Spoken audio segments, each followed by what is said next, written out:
Bonjour mes amis, mes amours, comme dirait Paul Darèche. Petite vidéo sur le camp d'entraînement des Canadiens de Montréal. On connaît maintenant l'identité des joueurs qui débuteront à Montréal. Analysons tout d'abord la performance et la projection des joueurs notables des 28 recrues invités au camp d'entraînement du CH. On commence en force. Owen Beck est un joueur de centre de 18 ans de gabarit moyen qui a été repêché en deuxième ronde lors du dernier repêchage. Les experts soutiennent que Beck est un joueur qui s'implique dans toutes les zones de la patinoire, qu'il excelle en défensive si bien qu'il se replie quelquefois plus rapidement que les défenseurs eux-mêmes.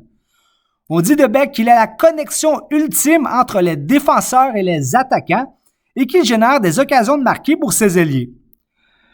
Personnellement, je trouve que l'engouement à son endroit était surdimensionné par rapport à ce que j'ai vu en match préparatoire.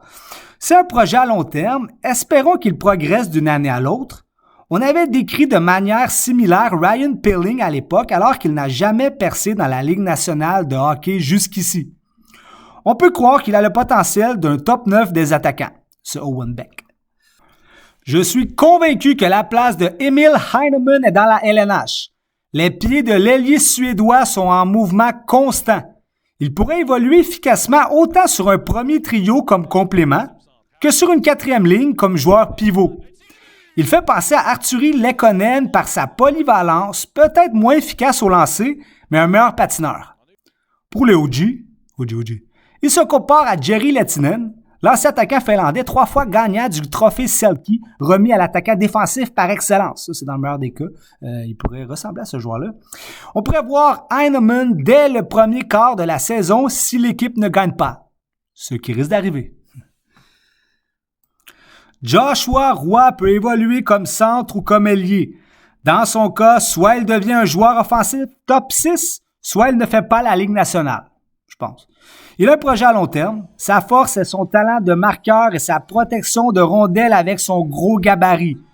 L'avenir de Joshua Roy dans la LNH n'est pas garanti selon moi, même s'il a été un rouage important de Team Canada Junior dernièrement.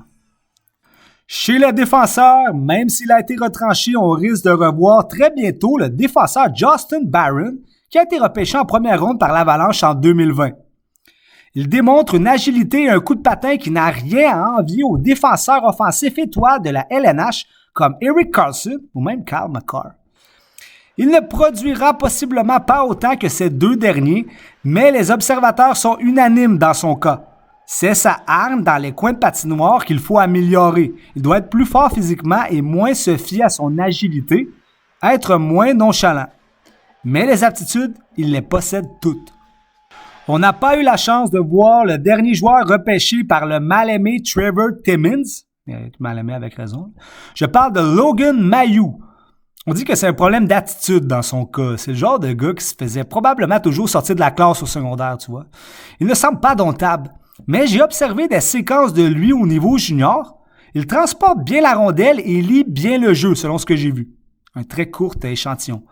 Il semble calme en possession du disque. Tout reste à confirmer dans son cas. On disait il y a quelques années que le défenseur suédois Mattias Norlinder avait un fort potentiel. Personnellement, je n'ai rien remarqué de lui lors du camp. Je n'ai rien à dire sur lui. Il a déjà 22 ans et n'a jamais joué dans la LNH. Le CH a décidé de conserver pour son premier match du 12 octobre 3 recrues. Le Slovaque Juraj Slafkovský, le défenseur format géant Arber Xhekaj, ainsi que le défenseur canadien Kaiden Guhle, qui est un Canadien, même si c'est un nom à consonance un peu finnoise. Thanks, Habs fans. I love you already and I hope you will love me one day and I'm just happy. Martin Saint-Louis devra jongler avec ses trios pour trouver les compléments idéaux à Slafkovský. Jouera-t-il avec Suzuki, avec Dvorak, avec Monahan ou avec Evans? Slafkovský a été plutôt neutre, ni mauvais ni excellent. Il a répondu aux attentes. Il a même récolté quelques points. Il devra améliorer son équilibre et la prévision des angles morts pour éviter les grosses mises en échec. Normal pour un jeune homme de 18 ans. En possession de rondelles, il a déjà le niveau. C'est tout un fabricant de jeu. On a hâte de le voir marquer d'un tir direct. L'ancien employé du Costco, du Club Price, qui faisait du facing de canne il y a à peine 2 ans, Arber Xhekaj a été la révélation du camp.